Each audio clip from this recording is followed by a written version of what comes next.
Selamat pagi jemaat dan simpatisan GKI Kediri yang saya kasihi. Pada pagi hari ini kita kembali lagi dalam program GKI Kediri, yaitu Sapaan Pengharapan. Marilah kita awali Sapaan Pengharapan pagi ini di dalam doa.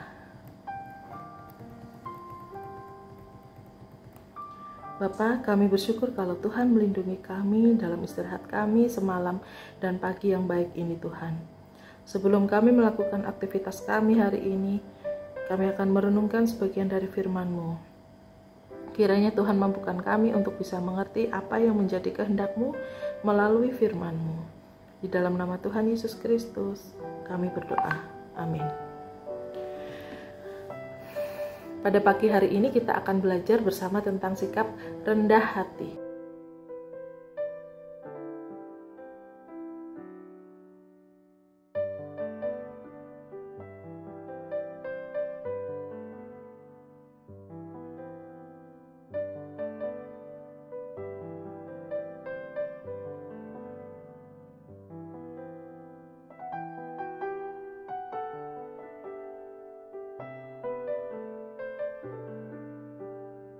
Secara naluriah, setiap manusia pasti ingin dipuji, diperhatikan, diprioritaskan, dihargai, dan tidak mau direndahkan atau disepelekan.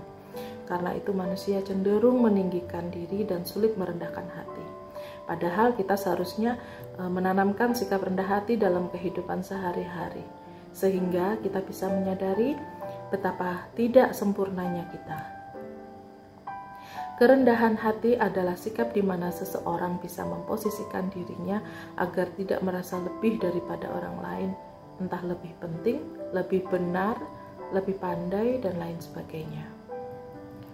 Di dalam iman Kristen, menjadi rendah hati berarti mengenali Tuhan dengan penuh rasa syukur dan memahami bahwa kita selalu membutuhkan bantuannya karena kita tidak berkuasa untuk mengubah apa yang telah ditetapkan olehnya. Kerendahan hati memang erat kaitannya dengan penyerahan dan ketergantungan total kepada Allah. Yesus merupakan teladan utama kita dalam mempelajari hidup dalam kerendahan hati.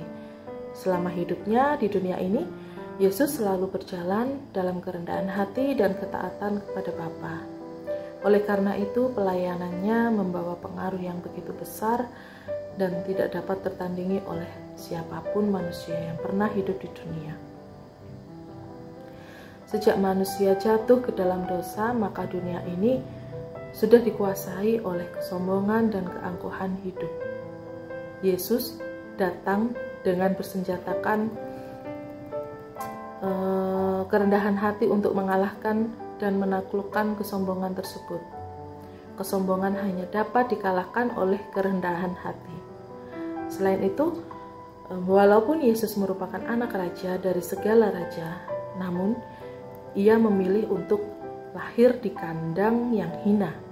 Ia juga memilih untuk dilahirkan sebagai anak tukang kayu yang mana bukan pekerjaan yang terhormat. Selama 30 tahun ia juga bekerja sebagai tukang kayu, walaupun sebenarnya ia bisa saja melayani sejak remaja sebab kemampuan dan hikmatnya sudah memungkinkan untuk itu.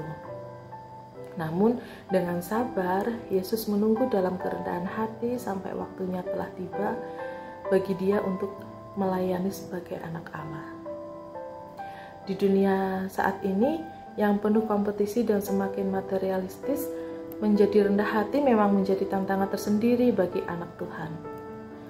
Kita sering terjebak pada pertarungan menjadi yang terbaik di antara yang terbaik, membuat kita menonjolkan setiap kelebihan kita, entah kepintaran, kekayaan, talenta kita, sehingga secara tidak sadar, secara perlahan-lahan kita tuh terjatuh pada kesombongan duniawi. Untuk mencapai kesuksesan atau prestasi tertentu, kita cenderung mengesampingkan kerendahan hati untuk memberikan tempat pada strategi yang tajam. Kita sering terperangkap pada satu kata, yaitu pembuktian. Ingin membuktikan kepada orang lain kalau kita hebat, kita berprestasi, kita bisa sukses dengan kekuatan sendiri.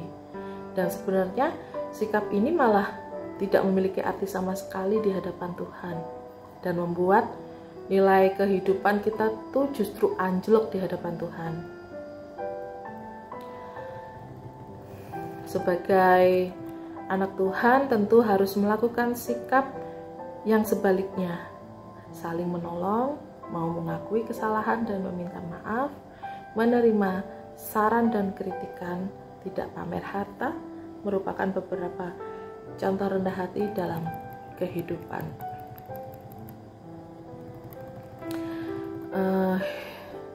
Hidup dalam kerendahan hati memang bukan perkara mudah.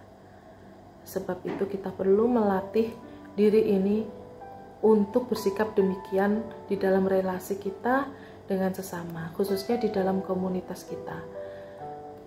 Orang-orang yang ada di sekitar kita, bahkan kepada siapapun yang bersentuhan dengan kita.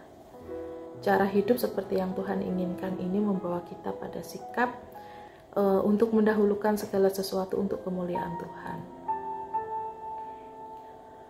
Jemaat yang dikasihi Tuhan Yesus, melalui renungan ini semoga kita bisa mempunyai kerendahan hati di dalam bersikap maupun bertutur kata.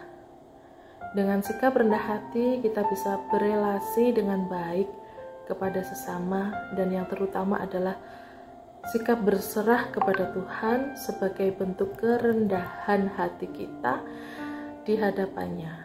Kerendahan hati sudah seharusnya menjadi tujuan dan sasaran dalam hidup kekristenan kita.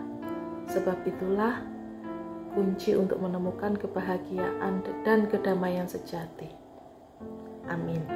Demikian sapaan pengharapan pada pagi hari ini. Tuhan Yesus memberkati. Mari bersama kita berdoa. Tuhan, kami bersyukur karena pada pagi hari ini kami boleh merenungkan firman-Mu. Kami diingatkan betapa perlunya kami ingin membangun relasi kepada Tuhan dan melakukan kerendahan hati kami, ya Tuhan. Karena itu ya Tuhan, murnikan dan bersihkan motivasi kami di dalam pelayanan kami dengan penuh kerendahan hati, sesuai dengan yang Engkau ajarkan kepada kami. Dan pagi hari ini kami siap untuk menjalani aktivitas kami. Kami mohon penyertaan dan perlindungan-Mu ya Tuhan. Terpujilah nama-Mu ya Tuhan, di dalam nama Tuhan Yesus Kristus kami berdoa.